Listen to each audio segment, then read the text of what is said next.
This is what I'm going for here. This is the IMO 1. So IMO 1 is just cooked white rice, this box, and 3 days of sitting. And only 3 days because it's been so hot. It's probably been like over 80 degrees here.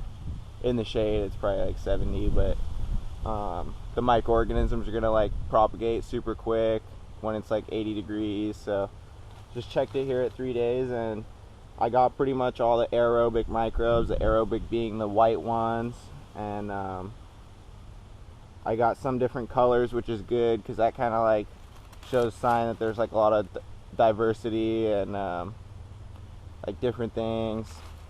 Normally like colors refers to as like yellow, red, blue, pink. So when I see those like those bright colors, it's kind of more of anaerobic, which means it lives without air. But that's still good because the anaerobes are gonna like till up the land more, and the aerobes will come in. The white fungus that we caught will come in and make it like nice and like loamy and fluffy. And so it's super important to have like a lot of aerobic microbes just so that it's nice and fluffy and loamy. But also when we're doing the IMO 1, it's also important to have the anaerobic microbes that live without air, so that they can travel deep into the soil and like make room for the aerobic microbes.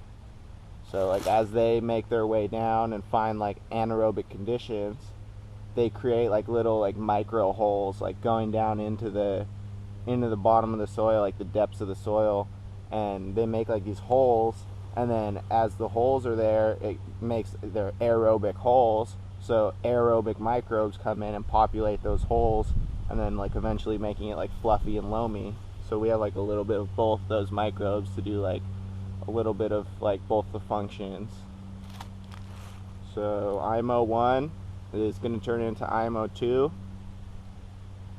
today, and then within a week it'll turn into IMO 3, and then within 2 weeks it'll be IMO 4, and then hopefully within 3 weeks I can start making compost teas or IMO teas and just applying it to the garden.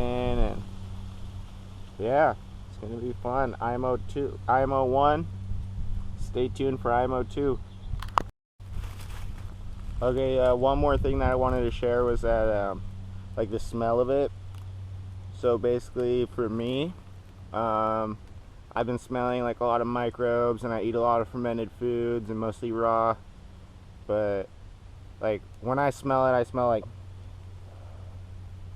smell the fungus. I smell yeast, like just hints of lactic acid, but mostly fungus. It basically smells like the forest floor. Like it smells like when I go down here and I hit the floor, which is basically all right here is basically just like decomposed leaves that have been like decomposing for a long time. And this smells like soil, like rich, like really microbial dense soil. It smells really good, like it smells healthy and alive. And then I smell this IMO 1, and it smells like the soil but concentrated, like super concentrated, almost fermented, and like we like promoted the soil. So concentrated soil, that's the smell I would give it. Concentrated soil.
Okay, cool. So I got this the IMO 1 put into the jar, and now you can see like the bottom of the thing. You can't really see the white fungus anywhere. Like it's pretty hard to spot. Like you can definitely see the yellow and the black and a little bit of red, but there's no white. But my favorite way of knowing if anything's working, like fermentation wise or microbial wise, I'll just smell it, and that definitely smells fermented, definitely smells like concentrated soil. So going into the batch, and it's all inoculated. So I have all my ingredients here: turbinado sugar, a clean, doesn't need to be sterile or anything, just clean. Mixing bowl, probably glass if you got, and then a clean, doesn't need to be sterile, but mason jar. I like to use just like the 1 quart mason jar. No need to sterilize or anything. So I'm gonna go ahead and mix it up. So here I'm adding the sugar at about equal parts by weight. So if you want to get super precise, you can go ahead and weigh the rice like after you've cultured the IMOs, and then weigh your sugar, and then mix it, have it like weigh the equal amounts and then mix it. But usually I just eyeball it, and yeah.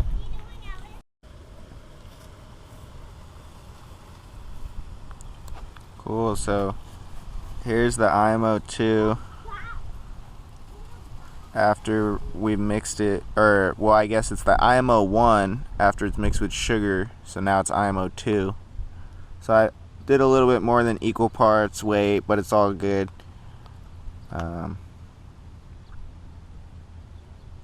So basically here what I know, like here, I know when I'm done adding sugar, or I've added like the correct amounts of sugar. What it'll do is it'll start to go through osmotic pressure like right away, where the sugar ferments, turns into alcohol, and starts to strip like all the microbes and make them like more probiotic rich, and like ferments them into like what they are, and like stabilizes them. So here basically what I know, when I mix it with the sugar, I know that it's done when it starts to like goo like this, like it's nice and gooey. So that's when I know I've had like just enough sugar. And then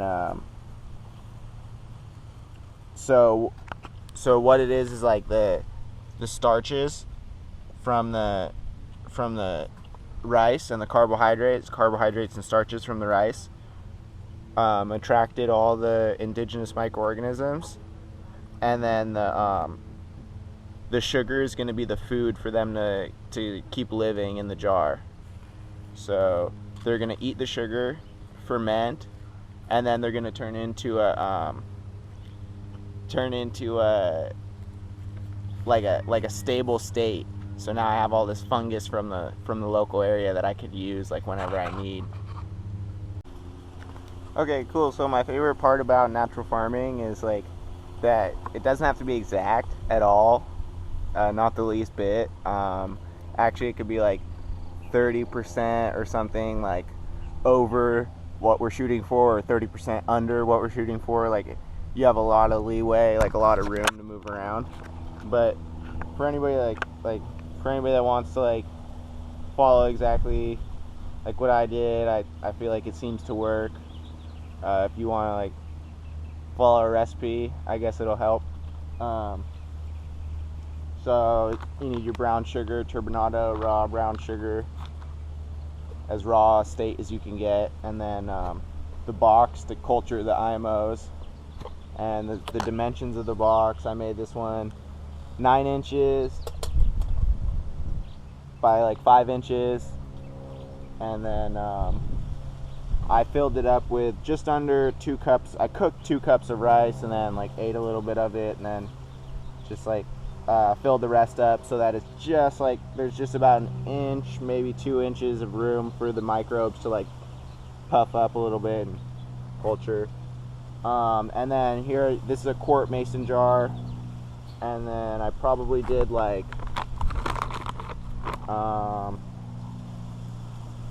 I probably did somewhere between like 12 and 16 ounces of sugar, raw turbinado sugar. I probably did somewhere between 12 and 16 ounces. And then quart mason jar.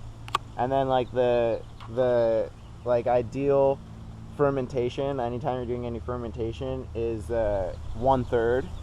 So you fill it up 2/3 of the way and leave 1/3 for air.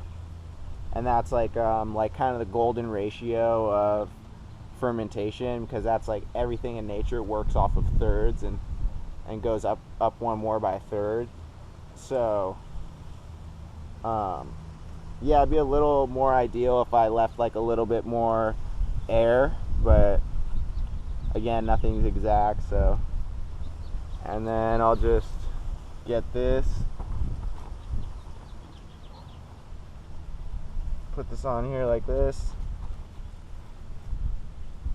Alright, so this is the IMO 2, and it's going to be it's going to go through osmotic pressure, where the sugar is going to turn to alcohol, and then the alcohol is going to like stabilize everything and make it like make it all go further. So this will be good for a year, so I can keep it, or actually probably more than a year. The last one I have had it for about a year and still been propagating with it. Yeah, it'll take about a week, maybe 10 days for this to smell, for it to be ready to use. So I get like a checkup video on that. All right. And this is the final step. Just how to clean it. Basically, what I do is I'll get the hose and spray it out, and with my fingers just kind of clean it out as much as possible, and then I'll grab some lactic acid bacteria and then just pour some in there.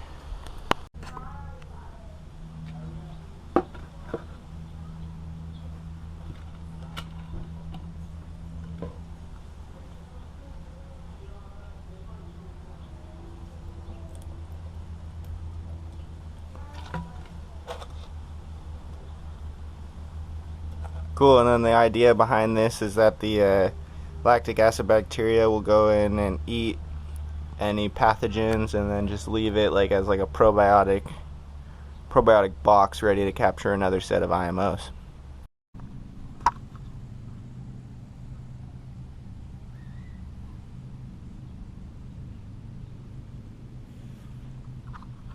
So this is the IMO 2 after one day of, it's been sitting overnight pretty much. It's been about 12 hours or so since I dumped in the brown sugar. And basically you can see that the brown sugar is starting to ferment, starting to turn nice and liquidy, which is like what we're looking for. And then it smells like it's starting to ferment. And what I can see here is bubbles. There's like bubbles right here, which basically just tells me that it's starting to lose its like potency.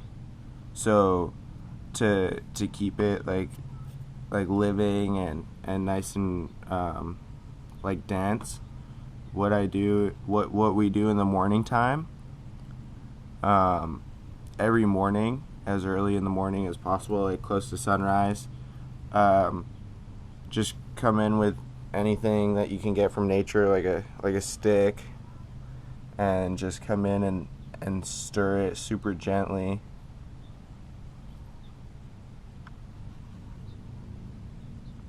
And then that should keep it from bubbling and keep it from losing its potency.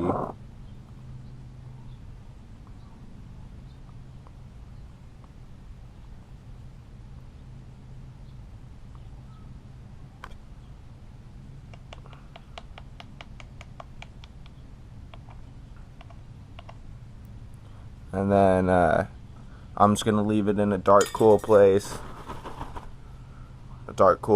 For about another week or so, and every morning just mixing it and checking on it, making sure it doesn't bubble, and then eventually using it.